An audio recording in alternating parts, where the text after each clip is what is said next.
We never know the power of our mental strength until we're tested. Cancer is that kind of test. In my practice, I have seen extraordinary strength. Sometimes people just blow me away. George Kalasa is that kind of person. We're going to meet him and his amazing husband right now. Hello, I'm Dr. Diane Reidy-Lagunes from Memorial Sloan Kettering Cancer Center, and welcome to Cancer Straight Talk. We're bringing together national experts and patients fighting these diseases to have straightforward, evidence-based conversations. Our mission is to educate and empower you and your family members to make the right decisions and live happier, healthier lives. For more information on the topics discussed here or to send us your questions, please visit us at mskcc.org/podcasts. George Kalasa was a big brand marketing executive, well regarded in the business. With his successful husband, Justin Tarquinio, they live the kind of New York City life people dream and write about. But life can change on a dime. George started to realize something wasn't right. Then 4 months ago, he received the diagnosis: glioblastoma, brain cancer. He did not say, "Why me?" He said, "I have been chosen," and began sharing his experience on Instagram. Husband Justin immediately mounted a battle plan, activated networks, and got organized. Today, they're both here to share their experience with us. Justin and George, welcome to the show. Thanks for having us. It's really an honor to have you both here. George, first, how are you? I'm doing good today. I just finished treatment a few weeks ago, and every day I feel like I'm getting a bit healthier and better, and most important, independent. I'm still not back to what I was. I'm very happy at the point that I'm at today. I still say to myself, I have brain cancer, and it's still unbelievable, but you're right when you say that I was in acceptance from the moment that I heard. And I also love how you said this is about empowerment and empowering people with how they can have the strength and the fortitude and the ability to make it through life situations when all of a sudden you get knocked a shift. Can you bring us back to those early days and the early signs that you had before you did receive this terrible diagnosis? I had a very full, normal life as a New Yorker. I was an executive for 30 years in the luxury fashion world, and I had gone away with my husband and our dog. We were sailing, and it was during that trip that things just went south, literally. Even my body, like at a certain point. And my husband went away to go to surf camp, and I decided to go back to New York because something just wasn't right. When I got back home, my left side just gave out, and I woke up the next morning and I fell. And that's when I picked up the phone and I called my friend and I said, something's not right. I went and got a CT, a scan, and they showed me the scan, and they said this very large, dark mass is in your brain, and we have to remove it as soon as possible, and we need to get in touch with your family. And it was at that moment that I looked and I said to the doctor, I said, God's will, not mine, be done. And she's like, what's that about? And I said, I have to believe that this is God's will, and I'm on this new journey. And it's been from that moment that I've stayed in this place in my head, and I've not cried about it. I've not been, why me? I haven't blamed anyone. It just is what it is. You're amazing. And, after doing this for 15 years, this is what works for you. But patients are terrified when they get this diagnosis, and not everyone has, I'm going to call it strength. And so can you share with us a little bit about, do you know where that strength comes from? It comes from my heart. I know I'm going to be taken care of. I'm in AA, and I haven't been in for a very long time. And I really felt at that point in my life 4 years ago that I was looking for a spiritual program. I was looking for a purpose. It's really helped me through this point in my life. I am in complete acceptance of this disease and of where I'm at today. and there's no reason for me to take myself down or the rest of the world with me.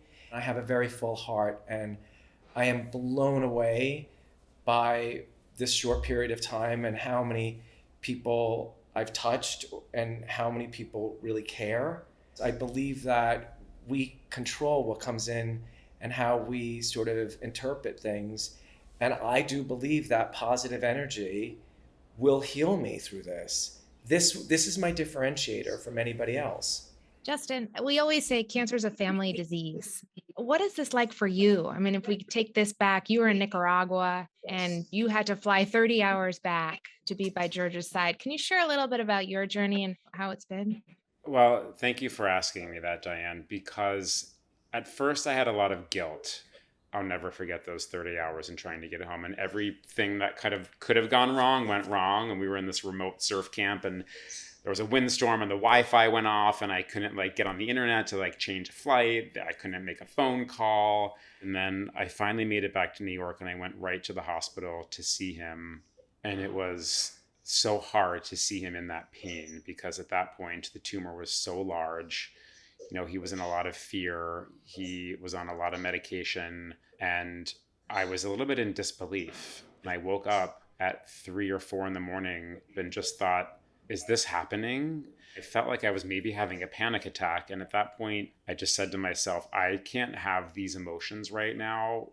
I have a really important job to do. And my job, number one, is to find the best neurosurgeon that's possible to kind of take it to the next step. I gathered his brother and sister, who I have a very close relationship with, and just said, guys, we have a big mission today. We need to keep George really calm and really happy and make him feel really secure. And we need to find a neurosurgeon today. And that was kind of our game plan. And from that moment, we've kind of lived in this game plan kind of moment from day to day.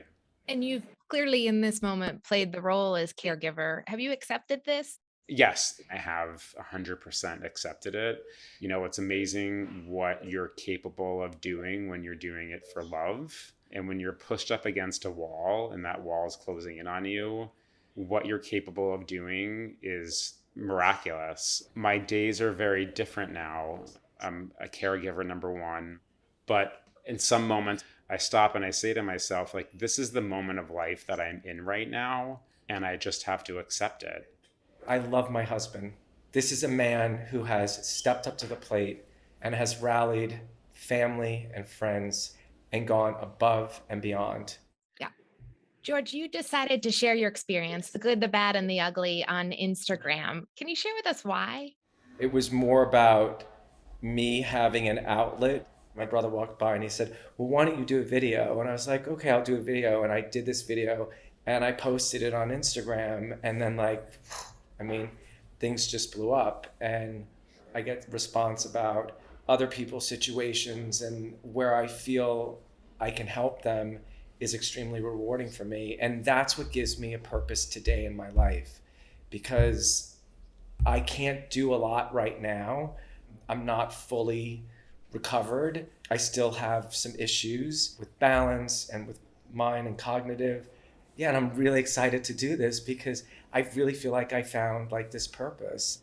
How do we become good role models to people in general, and not just about this disease, but about any other adversity that comes through? And that's what I'm going to hopefully explore a little bit further. What tools do you have in your toolbox to help you get through? I'm okay, and I'm here. And I might not be one day, but I'm not afraid of that. That's the other thing too. I'm really not afraid. One thing that we've talked about before is a way to get through the journey is to decide how much information do you need to understand and grasp where you are in that treatment. Can you talk? A really good. Yeah, talk to us about how you approach that, because it's just operation overload, right? There's just so much information out there, and some of our patients just take to Dr. Google, and other patients are like, "Don't tell me anything." It's so interesting as you say that. I've created this arsenal of all these tools. Yeah. And that is one of the most important things that I did when the two doctors said, this is how it's going to play out. And they said, how do you want to work together? And I said to them, I want to know what I need to know when I need to know it. I don't want to know anything else because I don't want a future trip, but everyone's situation is very different. I didn't look up brain cancer, the name of my brain cancer, the treatment, chemotherapy, radiation. I didn't do any of that. And I have trust in MSK. Like, I had to have trust in my doctors. Right. And Justin, how about you? I mean, as the sort of keeper of information and the caregiver, does that approach work for you? It works for me because it keeps him happy and it keeps George focused on what he needs to do, which is recovery. And the doctors did say, don't Google anything. I, of course, did Google everything because I felt like I needed to know and do the research to make informed decisions. I went down the rabbit hole of Dr. Google, and, for a good week and a half, 2 weeks, I just cried nonstop, or at the drop of a hat, I would just cry in the middle of the day. And George, I don't think I shared that with you, but I couldn't take the same approach as George is doing because I have to be in the present moment, but also look a week out, a month out, 6 months out, a year out to make a plan. I had never been in the position to be a caregiver or be so personally confronted with someone's illness. I think everyone's confrontation with illness, and including mine, has been with a grandparent or a parent. George is a young, healthy, vibrant person who's full of life. I think it really hit everybody that if this could happen to him, this really rare form of cancer, it could happen to anybody. Can you talk to us about, like you talked about how intense this must be for you as well. Do you seek an outlet? Are you aware of the importance of taking care of yourself? Yes, I have many great outlets, and I have such a great network of friends who all have stepped up and who've taken interest in me to make sure that I'm okay, who make sure that I have a break and I can go out to dinner or go out and have a drink with my friend or go to the gym. But they've also rallied around George and have, come to hang out with him separately. Asking for help has never been something that I'm good at. I don't know if it's like being a guy or just my nature, but what I learned really early on in this is that I'm not able to manage everything on my own. And I've become very willing to ask for help, but also very specific in the help that I need, whether it's somebody to come over and cook for us, somebody to take the dog out. And we're so blessed in that respect that we have so many willing and capable friends that help us through this period. George, you have said that you found it super important to advocate for yourself in the hospital. What advice would you give to other folks in terms of making sure that they advocate for themselves? I had surgery, and I sort of was shuttled around through process that the hospital had set up. And I remember Justin was coming, and I said to him, when you get here, we have to meet with the doctors and the nurses, and we've got to set up some sort of plan. Like, I want to wake up early in the morning and I want to walk. I want to have coffee and I want to walk. And even if I can just do one round. And they did that. And then I said to them, I also want to go back and review the medication. You're drawing blood twice a day. I'm being poked 8 times a day for my sugars. I'm having all these other medications done periodically throughout the day. My body clock was so off from all of this. And they were very accommodating, and we switched things up a bit. And like 7 a.m, I was like walking. They had someone with me. I walked around for a few days. And then after sort of like 2 or 3 days, I was able to walk by myself. And, it wasn't long before I had a few people joining me for walks in the morning. I felt normalized as much as I could within that situation. I learned a lot about what medication I'm taking and why I'm taking it. And we adjusted a few things that I felt either I needed more of or less of. But I don't think people understand that you do have to be an advocate for the healthcare that you're getting. Absolutely. You alluded before that you lost your dad right after this diagnosis came. Yeah. Can you talk to us about your mom and her role? Yeah. I don't know if I have fully processed losing my dad yet. I got out of the hospital on Friday, and he died on Saturday morning. And I called my mom, and we had this most beautiful conversation. And she said, I just lost the love of my life of 60-something years.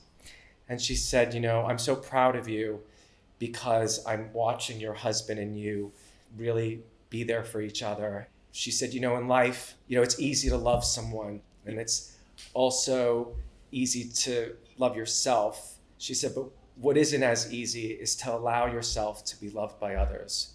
And she said, I need you to allow people to love you right now. And my mother was so spot on to say, this is your journey and it's going to get rough. I question that too sometimes because I don't want to be a burden to people. That's the one thing I don't want to be, is like, oh God, here comes George and he needs something. And I always say that to people, but they always say, you would do that for us. And I would do that for anybody. I really would. You have to accept that you're not always going to be able to take care of yourself. In a split second, guys, like, anything can happen. And I'm trying to make some lemonade out of all these lemons. If you could, Justin, give anyone advice, what would it be? Ask for help. Don't be afraid to ask for help. Be very specific in the help that you need. I've created this board of directors that people that I can consult with on decision making, and they each have their specific function and they're good at certain things. I would say do your research in terms of making sure that you're informed of the doctors that you're speaking to, that you aren't afraid to ask questions if you don't understand something. I would say definitely keep a schedule. What's helped for us is because so many people wanted to come see George. There's many online services that you can use to schedule appointments for people to come visit or people to do errands or tasks. We use something called Meal Train. Made it super easy for me, so I didn't have to be kind of like texting and coordinating. And we went back to the old school, like big at a glance calendar that we could write appointments in and kind of get a long view of what we're doing. And that really kind of helped me just create a more well-defined action plan. George, any parting message? How do you want your story to play out? Who do you want to be going through this? And I wanted to go through it with grace and with dignity and acceptance and be inspiring to other people and to use this as a way to help other people. Well, you are one in a million, George. And Justin, you are an amazing partner and husband. It's really been an absolute honor and pleasure to have you both on. So thank you. Thank you for sharing your journey. Thank you for having us, Diane. Thank you, guys. Thank you for listening to Cancer Straight Talk from Memorial Sloan Kettering Cancer Center. For more information or to send us any questions you may have, please visit us at mskcc.org/podcast. Help others find this helpful resource by rating and reviewing this podcast at Apple Podcasts or wherever you listen to your podcasts. Any products mentioned on this podcast are not official endorsements by Memorial Sloan Kettering. These episodes are for you, but are not intended to be a medical substitute. Please remember to consult your doctor with any questions you have regarding medical conditions. I'm Diane Reidy-Lagunes. Onward and upward.